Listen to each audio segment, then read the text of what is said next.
funny thing is, at lunchtime, at first by myself, I would find a boiler room or a back room to meditate myself. Right. By the end of my career, my sergeant office was filled every day. So everyone had their gun belts off on the side, and we're all sitting in a circle meditating. Yeah. And then to go out and be in the public with that kind of energy was just beautiful, and it changed their lives. All right, guys, welcome to another episode of The Conscious Endeavor. We're here talking about consciousness, reality, the self, society, all the cool things. I'm joined here by Mr. Gary Diesel. I met him recently at a healing sanctuary. We had an event there. Very, very, very cool individual. Welcome to the show. Thank you, Daniel. Good to see you again. Yeah. So one of the real things that stuck out to me was you said sergeant, right? Yes. And as a police officer, and you brought meditation into the precinct that you were working in. So right. I thought that was just a really beautiful story. And maybe if you want to just elaborate a little bit on like what brought meditation or what brought you to meditation and how you found that. Sure. First, misunderstanding. It was like it's court police, so it's in the courthouses. Mm-hmm. And then I did SWAT also. I was a sergeant on SWAT. But I had a point in my life where I was constantly searching, and I would see meditation. I mean, this is back in the 70s. Cool. I would see meditation and was called to it, but I wouldn't follow through.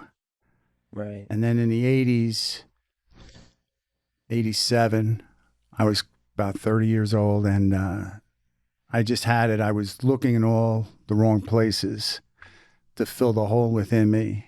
I was in a marriage that wasn't working. At that time, I wasn't in the career that I had. I was running a landscaping business.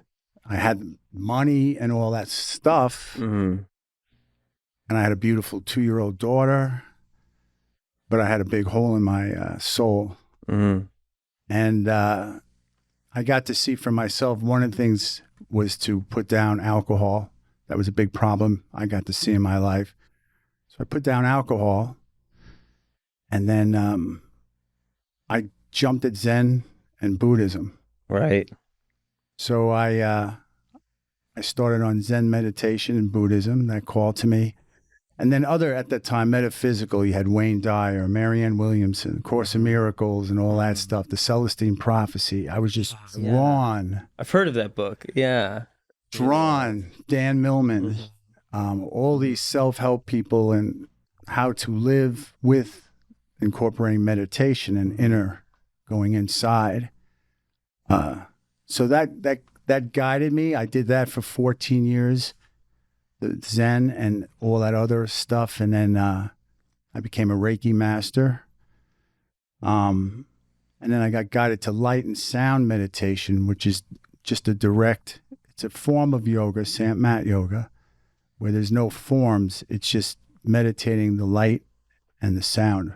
Wow. So really like, I guess, observing just kind of everyday phenomena, being open to it. Right. Yeah, the awareness. And a big thing was, for me to see, was I'm responsible for my own happiness or my own discomfort.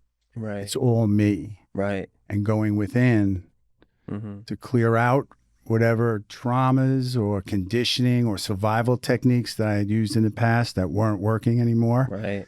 And to connect with a source other than myself. I call it God to keep it simple. Mm-hmm. Higher power and energy. Mm-hmm.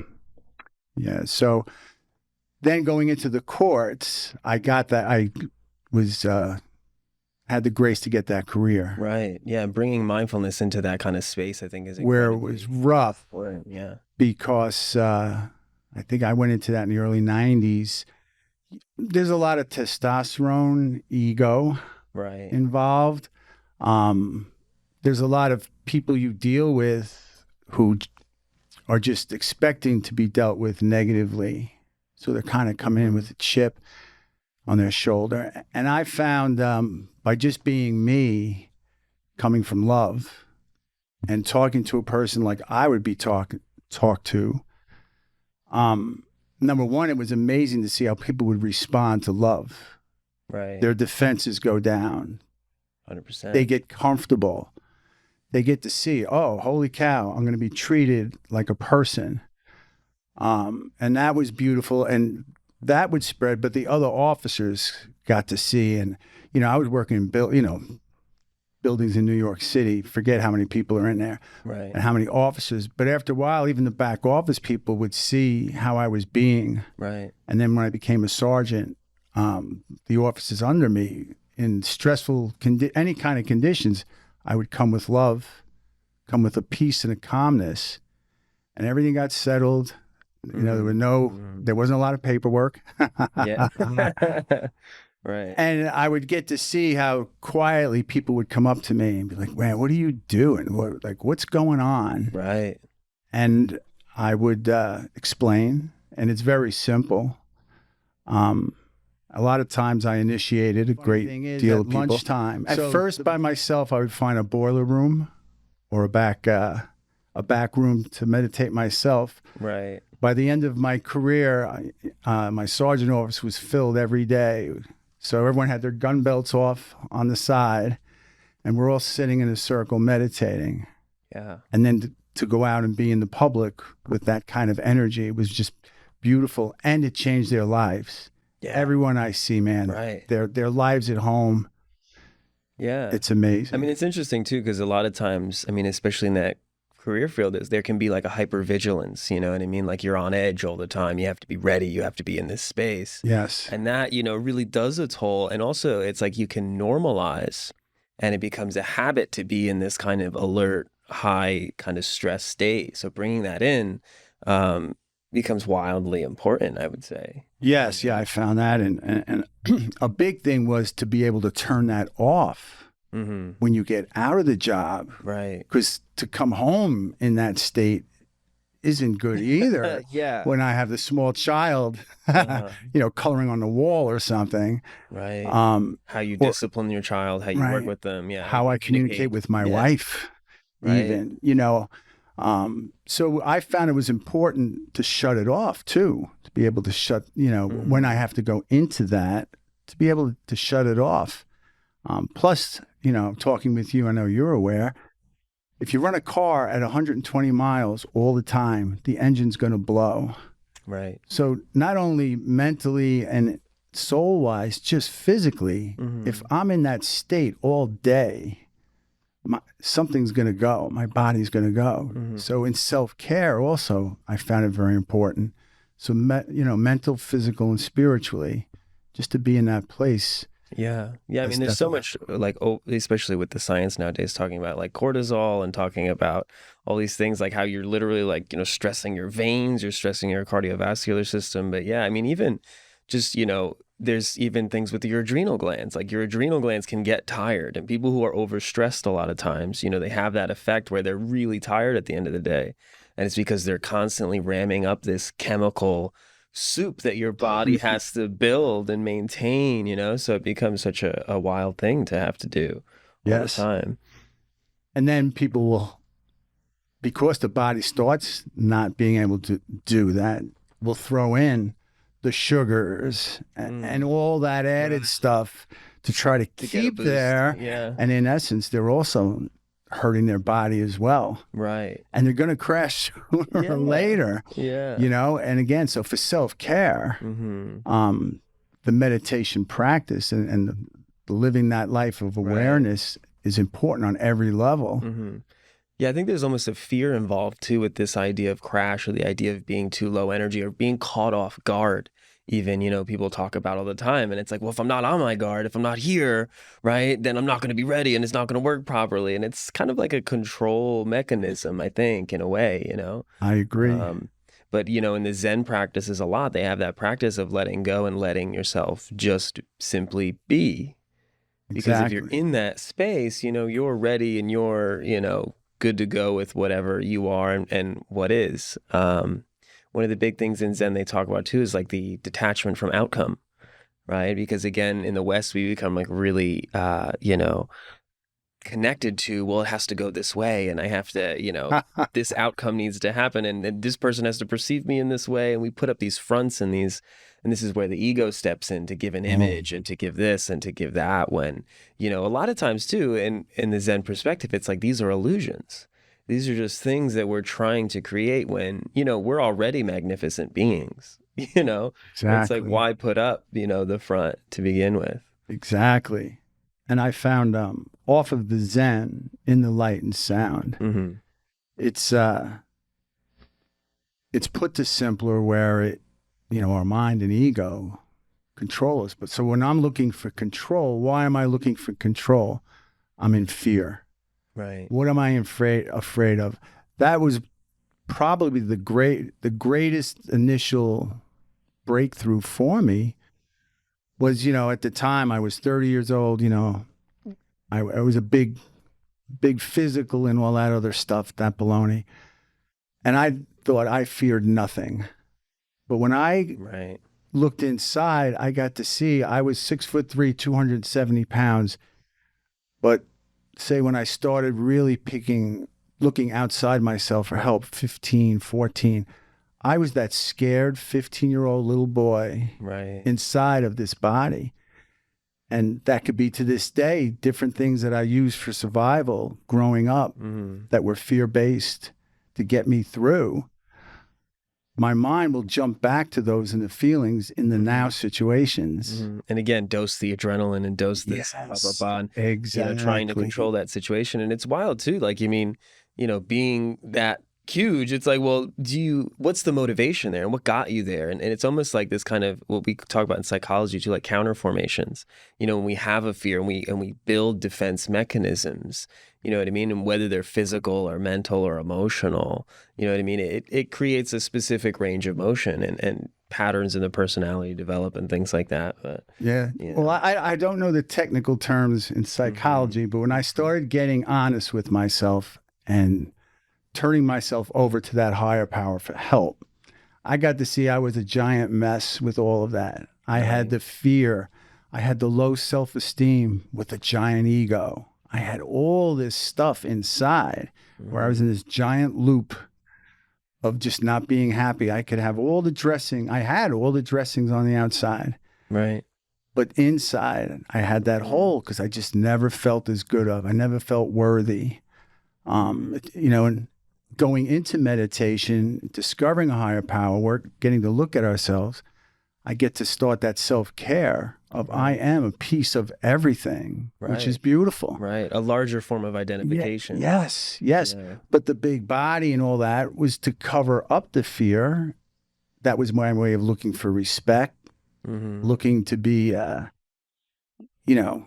he comes in the room, oh, look at him. But meanwhile, I would feel completely alone. I could be in a room of 1,000 people and people look, oh my gosh, whatever, and feel completely alone because I'd be stuck in here. Right.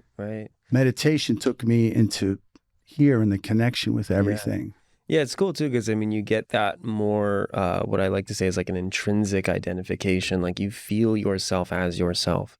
And then you don't need all these other layers because it's like, we have the kind of wounded ego that, forms from anything, really. You know what I mean? Numbers of different people can have all sorts of experience in something that can be maybe non-traumatic for one person, can be traumatic for another person. Right. We have this space where we come in and, we get that, again, wounded ego idea, but then we build these, stronger now compensating, energies. And that's, then building upon this whole structure that we have. But, now we're 2 layers removed from ourselves. Exactly. Right. When we can just drop that and come into like the deeper space and still be all the things that we are. I think that's also why like some people, don't really turn to mindfulness too, because it's like, they think that, if I lose my ego, I'm not going to be me, Sure. There's this kind of clinging in a way, I guess, with identification or with something like that. But it's interesting. I used to use, for myself, I like to use picture. I'm a feeling person. And for analogies, and that movie, that Avatar movie, where they went, I had all these faces or masks, or Gary was all these avatar creations for all these different situations to compensate for everything you had just said. Right. And it gets tiring Right. trying to keep up Yes. all these different avatars or images. Right. Where if I can just be myself and authentic, Mm-hmm. it just takes the freedom it gives and all the less energy expelled where you can just be yourself. But it's a lot of work. Yeah. Living simply it can be difficult. I think it's also the fact that it's hard to let go of the images that we have of ourselves. Sure. You know, we're like, well, I put all this work in here. You know what I mean? Like I built this castle and now what am I going to do? Right. I can't go in there anymore. I can't, you know, but I think that self-identification becomes a really, it can become a labyrinth of all sorts of different things. And it's interesting too, again, because if you keep an image with certain people and, we see this in common culture where like when you're what they call code switching, when you're with one group of people, you act one way and you act another way with this other group. And it's like, if you were just unanimously yourself, it would be easier to just live your life. I think a lot of people get really caught up in like, I don't have the energy to go out. It's like, well, why do you need energy? Right. Exactly. Yes, exactly. Yeah. Yeah. So in terms of even, I'm curious too, because you were talking about like, at that age, 30 years old, where you found, I think it's really interesting too when people are seekers, like what makes them a seeker? I don't know. Like, it's very curious to me because I feel like some people have this inner drive, this inner kind of like, I need to dive in here. Right. And it's weird where that comes from. And I'm kind of just spitballing here, but do you have any kind of inkling of like maybe what caused that or what drove you to those things? Why do you think you identified with them? I believe in past lives. Okay. And in ceremonial practice and meditation, I've been taken back and I've gotten to see. Wow. I believe about 3 or 4, I drowned. I was a near death. Wow. And I remember, that they say the white light, but I remember just brightness, a feeling of love and just peace that was unbelievable and wanting to stay. Like it was comfortable, man. So if you're 3 or 4, you still kind of remember, I believe, for what my beliefs are of wherever you came from. People have different names. It just felt so beautiful. And I remember though, it's not my time. And being sent and coming back. But I chased that. That was the feeling from that point on. I know I chased up till today, 66 years old. Well, now, are you saying you drowned in this life? Yeah, I yeah, but 3 or 4. I'm sorry. Yeah, you said past lives. Yeah, no, in past, I've gotten to see what I was in past lives and stuff. Okay. But at 3 or 4, I drowned. Wow. They revived me. Okay. But I remember that where I chased like that feeling. Right. That's what I chased. For me early, it was religion. I was going to be a pastor. Wow. I wanted to be a pastor. But, now you're talking the hippies are starting, the hippie generation and stuff. And I'm thinking, tell the truth all the time. Well, as a kid, you should tell white lies because if you tell the truth all the time, I was punished often. Getting to puberty, I was heavier. But I told the truth. I didn't do all the things with the crowd. I didn't do the stuff that might be determined now as bad. And I just didn't fit in. I was miserable. I was afraid. I used to get beaten up. I grew up on Long Island and in the neighborhoods and, at the schoolyard, well, pick on the fat guy, where for me in religion, you turn the other cheek, you don't fight back. Plus I was afraid anyway, but I would get beaten up on a regular basis. All that stuff. Then at puberty, I'm like, you know what, man, this ain't working. And I made a conscious decision. Screw being a nice guy. I'm going to do like everyone else. At that point for me, I picked up that first beer. And all of a sudden I was good looking. I was funny. I was smart and I fit in. Right. So I went away from it. But within that journey of 15 years of living the other way, I'll say, I still would always read the self-help books. I still was searching, but I didn't realize if you have chemicals in you or things in you and you're, again, looking outside of yourself, Yeah. you're Big. never going to, I have never seen anyone or myself find that happiness. Until finally the pain, for me, it was just the pain. I'm laying in the bed on Long Island, a beautiful, gorgeous house, a beautiful wife, but a horrible relationship. We shouldn't have been married. This beautiful 2-year-old daughter, the 2 new cars, all that stuff. But inside I was dying. I was miserable. Yeah. So for me, it was pain. A lot of times it could be a big event in someone's life, but like, let me just take a look. Yeah. Let me take a look. And once you start, like I say, and I was in the reading thing. I have a library of hundreds. I've been doing it for 35 years now. And for me, we joke, I said I'm a jack of all trades because within Buddhism, but then the metaphysic, the Celestine, Dan Millman, all these other modalities called me as well. And I was just, let me have it all, Yeah, definitely. I think also like how we divide subjects up, you know what I mean? For the most part, in traditional science, there's always a division between how they, if you look at, there's like biology, and there's a biologist talk to the chemist, and there's a chemist talk to the neurologist, who talks to the psychologist and the philosopher, you know what I mean? All of these are allegedly like different forms, of thinking to some extent. I mean, they cover different aspects, but they are all part of the human phenomena, part of the human condition, at the end of the day. So it's like, whether we want to call it metaphysics or we want to call it, spiritual energy, or if we even want to, address the neurology of what's happening, because there's certain brain areas, for example, that'd be active during specific experiences. There was actually this guy who developed a helmet that was called, they ended up in the press, they called it the God helmet. But they had a helmet that they put on, and it had magnets around this on the sides close to the temporal lobes, which is where your memories are mostly stored. So he would activate these magnets, put people in a completely dark room, and then people would have these kind of out-of-body experiences, induced by magnetic activity on the brain, right? But again, the interesting thing is, if it's capable to induce it, that also means that the brain is capable of it. Right. You know what I mean? So in this kind of sense, it's like they externally kind of are able to get that on, stimulate it, right, 100%. But, where's that natural capacity, and how do we tap into that? And that's where, you get into these Zen practices, and, basically, I feel like meditation sometimes it's just like you're just flipping a bunch of switches in there, like seeing, well, what does this do? And what is, right? Kind of going down different hallways maybe you haven't explored before. I think that's what becomes endlessly interesting, these doors, the doors of perception. Yes. Idea. Well, I've seen it all ties, and in incorporating all the modalities, the basics, if you want to call it spiritual truth, the love.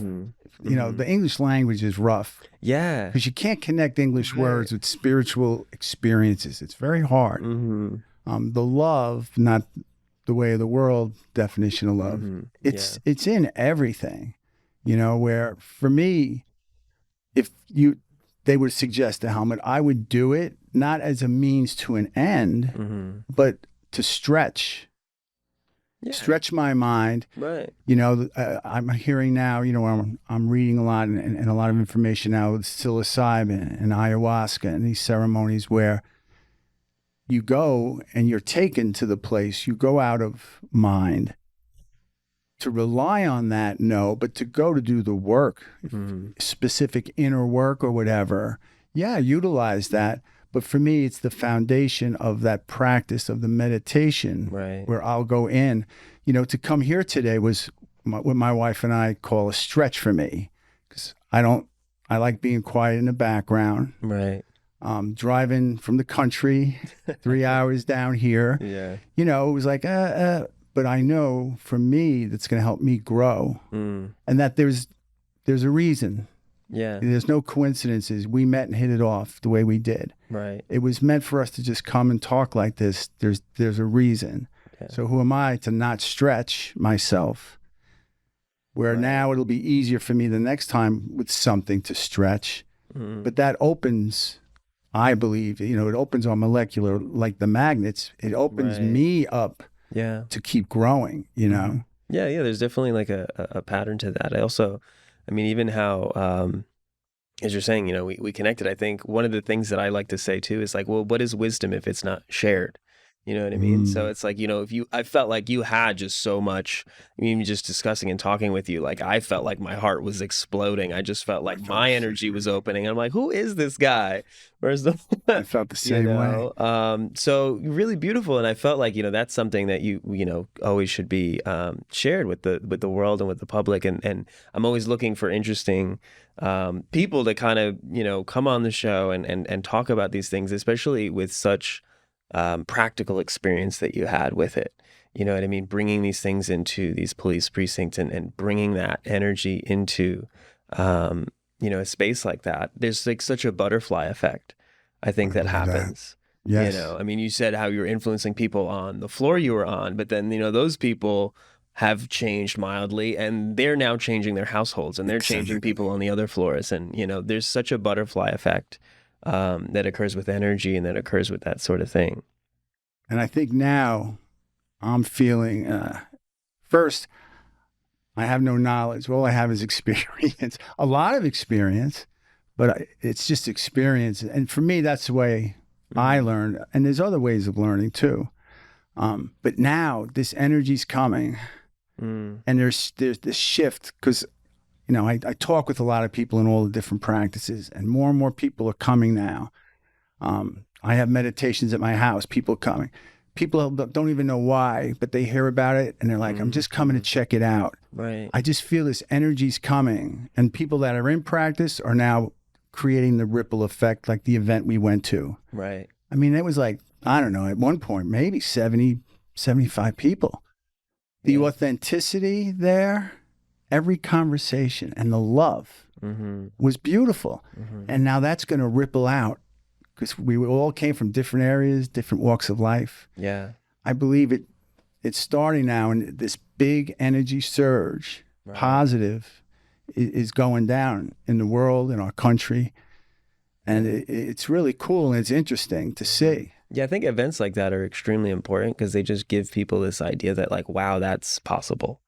Just as like we were talking about this magnetic thing or an experience like stretching you as an individual, we come into different spaces, we get kind of a point of reference, right? It's like, oh, okay, well, my mind can go here, but also like even with interpersonal interaction, having that kind of, those very intentional type events, I think are so important to just people being like, wow, like you can actually do that. Like you can get together. Fun. Yeah. And have fun and explore yourself. And one of the things too, is like in spaces like that, even honestly in everyday life, I love to just drop that veil. As you were talking about approaching an individual with love and seeing their guard goes down and they just open. And one of the biggest things, and even the way I approach music too, is that, the more that you open yourself, to others, the more they open to you, right? So like with my music, when I perform, it's just like I vomit my soul out to people, and you know what I mean. And because the more that I give, the more that I kind of get back, and it becomes this kind of perpetual cycle, where you find yourself in now this receptive or reciprocal kind of energy, and every party in that instance grows. Yes. When you come with that kind of energy, I think, Yes. Well, I know in hearing you, like it was great because I could give the feedback of, I felt that. Like, man, I felt that. And it was like, I can't wait to talk to this dude after the show's over. But I felt that. But that's the beautiful thing of no matter what we do in our life, we can come from that passion and love. And do whatever it is, and it still will affect people positively. It doesn't always have to be actually doing something for someone. It could be in whatever I'm doing, be 100% and be in the love for myself. And in doing that, that energy will go out. Yeah. I mean, like I said, when you perform, my wife and I were just both like, wow, you just feel it, Yeah. But it's that simple. also, right? It's that simple. Whatever we're doing. Yeah, there's definitely an energy counterpart to music, and I love to bring that space in, where the crowd is at, how you open. Even one of the things that just I always try to cling to or think about too is like what just a couple notes can do to your state of mind. Like when I put on a track that I love, like 5 to 10 seconds into it, my whole blood chemistry is now different. You know what I mean? And if there's anything close to magic, it's that sort of thing. And it's really interesting too. Like every culture that's ever existed has had a music tradition. They've gathered around fire with drums or with stringed instruments. Stringed instruments took some time to develop, with technology, but everyone always had a drum, and there was a drum circle, at that event. It was beautiful. Yeah, that we did as well. So there's something that connects you, I think, innately to rhythm, and just what you are. There's a lot of people out there who say, well, I can't play music, like I'm not a musician. I'm like, does your heart beat? Then you got rhythm. There's a rhythm in your body, right? Your feet move, that's a rhythm. Your walking is a rhythm. Your brain works in waves. There's patterns to everything, and it's just kind of bringing that out and getting rid of the filter too, because a lot of times, it goes back to the idea of like the isness or being against the ego, because the ego is going to be like, well, I can't do that.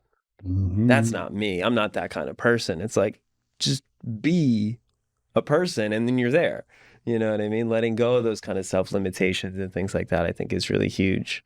But in terms of sound too, with rhythm, you mentioned these light and sound meditations. Curious about these sound elements. It's called Santmat, and the sound comes from within.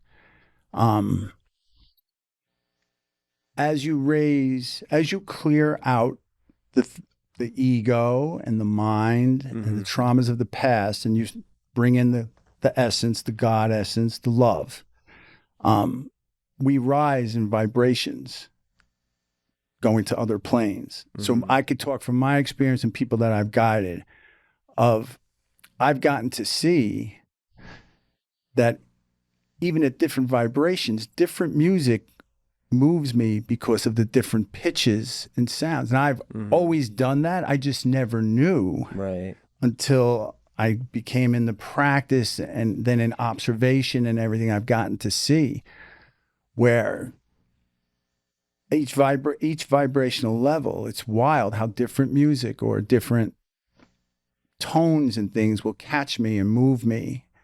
Or I connect because it's on that different vibrational energy. Where, say, in Buddhism, everything is of energy, light and sound. We're just at different spots. As we progress and clear out and fill and become more with just the pure essence, the light and sound, the connections are different. But along your lines, you look, dance and sound, music have been in indigenous and in everything for forever. Yeah. Forever. Movement and that, but also that builds community. And that in this time when I'm talking about this energy and what I'm trying to create up there, what Omar created that day is, what? We're not alone. I could tell you for a long time from in the 87s and the early 90s, I had to kind of keep quiet, subdued about it because it just was not jiving. Now it's still counterculture, Yes, now everyone's into everything, so it's wide. It's a little easier. It's wide open. But to create that energy and to use it is beautiful. And now these communities. This is part of it too, because being with authentic conversations. I can't go to the PTA barbecues anymore and listen to all the surface blah, blah, blah. Right. But that day, there were 70 people or so. Every conversation, anywhere I turned, was an authentic conversation because we all left our masks and our avatars at the door. Right. And we came in and we were ourselves in that love energy that was created. So this community is big. This is what I'm trying to create up where I'm living, is more of this community. Yeah, we get together and meditate, but when someone has to move, we pitch in. Right. My wife, a few months ago, her spiritual mentor just unexpectedly left, transcended. My wife is devastated. Mm. And I learned not to do what Gary thinks is best for her. I learned now to say, what can I do for you? Right. And she was like, could you get a hold of the people and just see wherever they are, if they got 10 minutes, I could just use a hug. And I was able to contact approximately 15 people. Mm-hmm. And we just drove where they came out on lunch breaks or whatever they were doing. And my wife just got a hug. And that got her through the beginning of her bereavement for that. But the beauty of community, Mm-hmm. that these people, okay, how hard is that? Right. I loved when I first got there, two of the people who I first met, they literally, I think one of them was a facilitator as well as Omar, but they both said to me, welcome home. Mm. And that was just like, oh, okay. Yeah. You know what I mean? Just being in that kind of space again, again, like even referencing like just getting out of those hypervigilant states and getting your nervous system back into like, okay, like life is, it can be a breeze. It can be easy. It can be, we get so caught up, you mentioned even externally, in all the things we have to do. And it's interesting too, because sometimes, we'll make things for ourselves to do. We'll make problems a lot of times. Yes. When problems don't exist because we're just so used to having things to do. And I even find this with myself sometimes. I get really caught up in the hustle bustle sometimes, and I'll have, specific things to do. And sometimes I leave one off, and then all of a sudden I'm in panic mode. I'm like, oh, I got to get that done. I got to, and it's like I set up this condition, unconsciously. I made this happen so that I went into this response. Yes. And it's like, these patterns and things. And that's why I think, mindfulness becomes so extremely important. And one really cool reference to mindfulness is that, I forgot where it came from, but someone was always saying, it's like it's a constant remembering, constantly remembering, because we forget all the time, who we are and why we came to this planet. I mean, you're talking about that near-death experience. And it was interesting too, because I was recently watching a few things on near-death experiences. They all talk about how blissful this space is. Oh. And there's no words. Yeah, it's really wild. I mean, and I could tell you a high percentage of the time when I meditate now, I experience the same thing. Mm-hmm. And I'm able to bring that into my life, walking around, which for me is important because I'm not going to go on a mountaintop for 20 years, reaching a blissful state. What good is it there? It's got to be shared. Yes. Yeah. It's to be down and shared with everybody. Mm-hmm. Let them feel it because it brings them back to remembering. Right. Just feeling that. We talk about the energy of that love. I do it all the time. You just go into the clerk in the 7-Eleven and or holding a door for someone and just being in that space. You just see them light up. Think about children and animals, how they were always drawn because they're in that. Right. They're drawn to it faster. Mm-hmm. Yeah, there's so many conditions that we get as adults. Yes. We get into. We create ourselves. Right. I mean, you were even talking about your journey too, like into how you kind of fell into assimilation. It's like, well, this is my environment, so I'm going to become this person in order to survive in this environment. Right. And I think part of this idea that you're talking about with this movement, the movement of people becoming more mindful, it's creating an environment where, children who are now born into that, we have kind of exponential increase just because now they're facilitated in that they can step into that space at an early age and develop it so much faster, so much more quickly. And that's that ripple now too, though, is hitting the children, affecting the children. I met a wonderful guy. He came up to me in the gym. This guy's like, man, there's something about you. We started talking, but it turns out he's this phenomenal public speaker now, but he was a teacher for 31 years. And he wrote Zen and the Art of Public School Teaching. Wow. And we just hit it. We went to breakfast like a couple of days later, 2-hour talk where just phenomenal. And then I heard his talk. And he's retired now, 5 years. He taught for 31. He's had over 1,200 students contact him, and he's had breakfast with or been with them after they've graduated, because that's what he created in the classroom, where I'm not just a teacher, we're people and I care. Yeah. And these kids now becoming adults still communicate, he'll be at christenings, but the young kids now are changing. My 17-year-old son, grown up in the house with my wife and I in practice, he's 6'5", 200 pounds, and he plays lacrosse. He ran a guy over the other day. He literally just ran this poor kid over. Oh, man.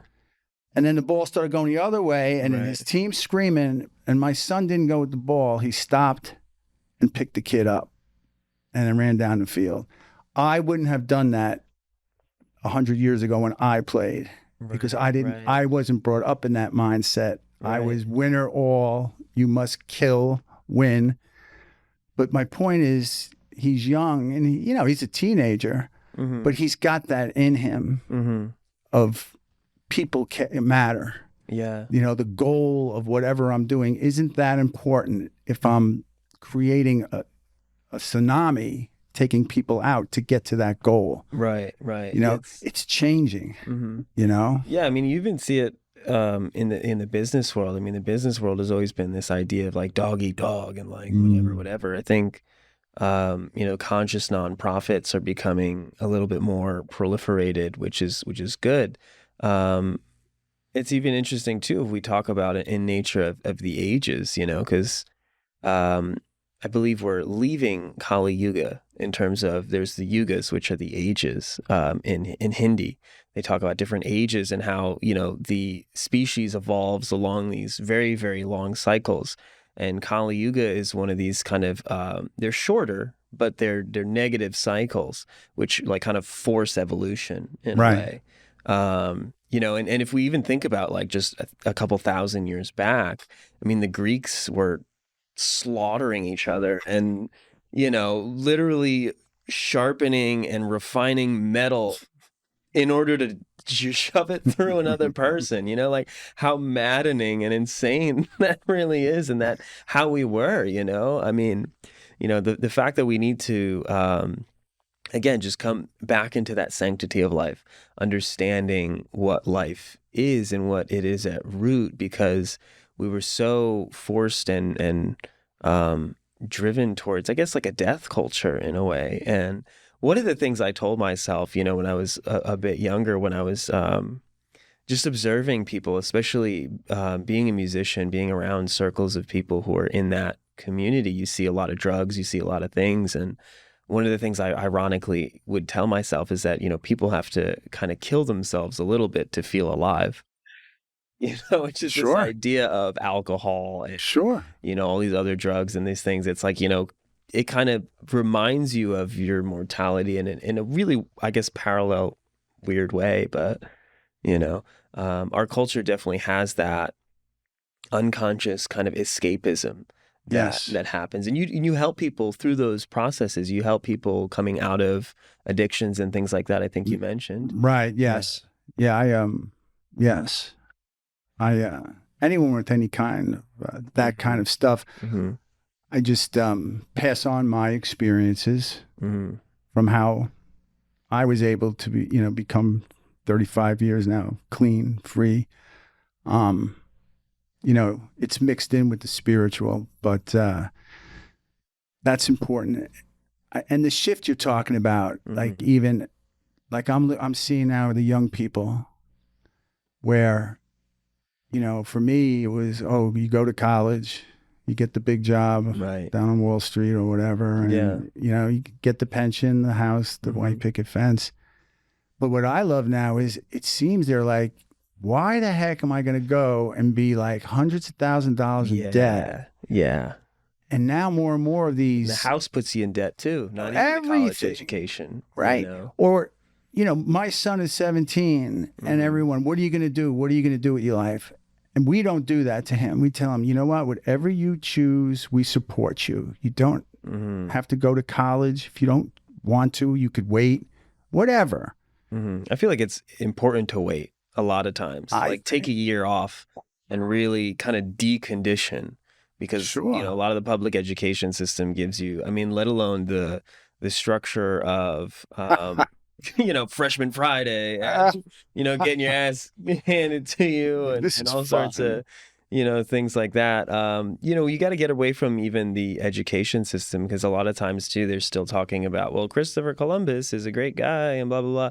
Meanwhile, he killed thousands and thousands of people and all Right. sorts of things. So there's kind of like this veil that gets put over you that America's a great country and everything is butter and beautiful. And, you got to pull back from that and really assess what you want, what it is you want to do, and understand yourself. And there's a lot of, I think, unconsciously obedience that gets beaten into you in kind of public school systems. Sit down, you can only go to the bathroom when I tell you, type of energy, Sure. And it doesn't, I think what our world needs a lot too is kind of that social entrepreneurial spirit. And in a school structure, it's a lot of just like, do your assignments, do what you're told to do. Yes. Don't think outside of the box, and you have to kind of unfold from that and get away from that and decondition. So yeah, I think it's important. Now, the teachers hated me because I would ask why, and they would have no answer. Well, that's the way we always do it. Right. Why? Right. Yeah. Yeah. But what I love too is now, we've talked. I have the land that I want to create a community, and now people are starting to come into my life that kind of do it. But what I'm getting to see, there's actually apps now where you could work on these organic farms and these places where you get your board and your, food for free. Right. Where even as a young person, and it's all over the country. All right, I want to check this part of the country out. So go there, work, be with like-minded people. Right. Learn. Yeah. Organic farming and that stuff. And learn from the experience. And you're in with Mother Earth. You're doing, labor. Mm-hmm. So you might actually learn more than that than freshman year joining the fraternity and chugging 8 million beers or whatever they do these days. I don't even know. Yeah. But to have these open now for the young to start to take advantage of and really get to learn and create with the internet too, these communities where they're still talking to each other. You could create these friends. Right. There's a young girl. Well, she's 20 something, late 20s, and comes to our meditation group, and she did the Adirondack Trail for I think 9 months. Wow. Long time. And to hear how there's a community within the hiking trail. Interesting. And helping each other survive and learning all the stuff that is, there's so much involved. It's not just, I thought, you throw a backpack on and skip along. There is a lot involved.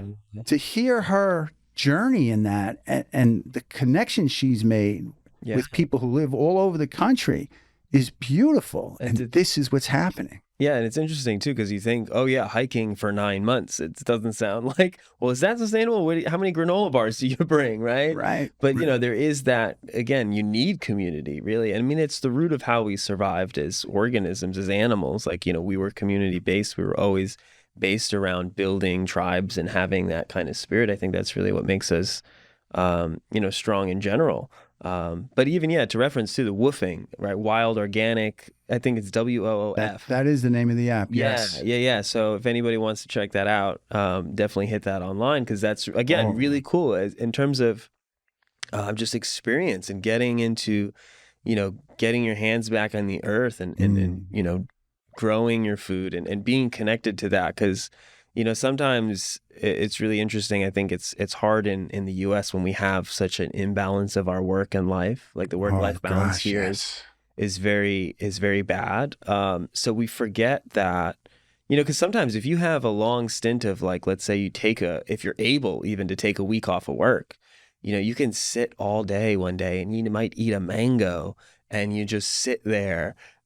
And that's all you need to do, you know what I mean? So it's like, and it's funny too, because a place I moved into recently, this past year, there's a mango tree in the backyard, and that thing just spits out. And I could eat one and sustain myself that the entire day. It's like, I didn't need to go to work and make hundreds of dollars that day. I just sat down and had a mango, and I didn't even move. I didn't spend $1. I didn't go anywhere. I didn't, you know what I mean? And I think that's, again, coming back to that simplicity in living, but that's coming back. Yeah. This whole move from third D to 5D, simplicity. Even now, the jobs, you can go work from your house so that you can create more time for yourself instead of being at the job from 9 to 5. Right. And even just commuting and oh my goodness. I think one of the banes of the existence of being a human is rush hour and morning traffic. Man, I live that. Yeah, all these things. It just road rage and pollution, and it's just one of those things. If we could get rid of the morning commute, like we'd all just agree, like, we don't need this. This is really ridiculous. No one needs that. Let's just scratch that out, But it's interesting too. I mean, you mentioned asking why in the education system and people, because we really do need to have this conversation with ourselves, amongst ourselves, and say, like, why do we do those things? Why do we need, patent clerks and like intellectual property and blah, blah, blah. And you can't do that. And I can't, a lot of these things, there's a lot of redundant systems, a lot of paper pushing and email sending that no one wants to send in the first place, But even getting back to the idea of the education system, how, getting into experiential learning is so important because, as a teacher, I was a high school teacher for a little bit myself, now a professor. There's so much detachment from what you teach in theory and the application of that information. Right. How do we, bridge that gap? And I think one of those things is like getting into the field is probably the most important thing. Half of the things you learn in high school you don't use, right. Like it's like, when's the last time I did the Pythagorean theorem? Yes. It's cool. It's cool. And if we applied it correctly, it actually applies to electrodynamics and all sorts of other really cool things that are interesting. And if we, because I think one of the things that captures young people nowadays is like the theoretical end of physics and looking at stars, and that gets them into that, which then can get them into mathematics. But we sit here and give them random theorems not connected to anything. And they're like, and rightly so, every kid asks, when am I going to use this? Because that's important. Right. If it's not useful to your life, if it's not, something that adds value or a skill set or something like that, it's something that needs to be reevaluated, I'd have to say. And even if you don't know what you do in your life, I have a youngest brother who was a union carpenter for 35 years. Now in school, he didn't do well in anything. Right. And never paid attention to math. Yeah. But let me tell you something. After working that job for a while, what he could do with fractions, adding, it's amazing what he could do with math. If you sat him in a class and needed an equation, he probably couldn't do it. But from working on the job and having to take numbers and make it work, he could just do it in his head. But he had to, so he learned what was needed to do that. But when he sat in math class in 8th grade or 9th grade, he said, what the heck am I going to do with this stuff? Yeah. No application. Right. Again, exactly. They talk a lot about that, and even in just like the neuro or the psychology, it's like you have to connect it to something you're already doing. If you're not, it's just an abstract thought that's not going to stick. Right. So to speak, but if you have, the skill as a carpenter, if you enjoy working like in that manner, you build something and it's like, oh, okay, well, this needs to be, or there's an 1/8 inch gap, in this, and I have a full inch thing. It's like, oh, I got to cut 7/8 off, right, in order for that to fit. Exactly. It becomes, so like necessary. Yeah. Yeah. And I know my wife she was in the financial field before we had our child. She stayed home to raise him, and her big thing even was teaching kids in high school level of just basic life skills of like how do you balance your checkbook? I have my second daughter from that first marriage. She was in the Marines, had done 2 years of community college, then went in the Marines, and didn't even know about interest with credit cards. She got herself in a whole lot of trouble, and we had to teach her and get her out of trouble. But in high school, let's teach children basic financial understanding of things. Right. A lot of these kids come out, they have no clue. Our son knows how to use a credit card and how it works. He has, a checkbook, because my wife is big on that. But she always wanted to she talked to the schools of, can I get in here and do after school? Let's teach these kids, Right. you know, so that's financial. There's other areas of life as well that, my goodness, just to learn basic life skills. It's really needed. It's really important. I think there needs to be a revolution in education, 100%, just to get back into that. You know, me teaching psychology too, it's like we should be teaching that at a younger age. You know, and in terms of life skills, even meditation, you know, at the end of the day, that brings you emotional intelligence.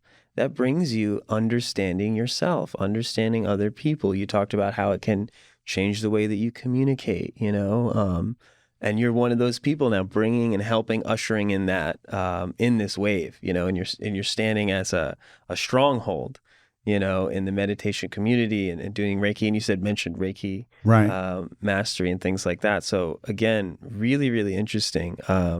Amazing how this kind of facilitation of energy, again, helps the growth of ourselves, other people, everyone we come in contact with, and that butterfly effect that as well happens with that. So I want to thank you for being on the show. Yes, thank you for having me. Gary Diesel. A very worldly individual, amazing. Thank you for showing us a little bit of the way of the love that you live by. And thanks for being on the show. Thanks for having me. I appreciate it. See you guys next time. Take care. Conscious Endeavor.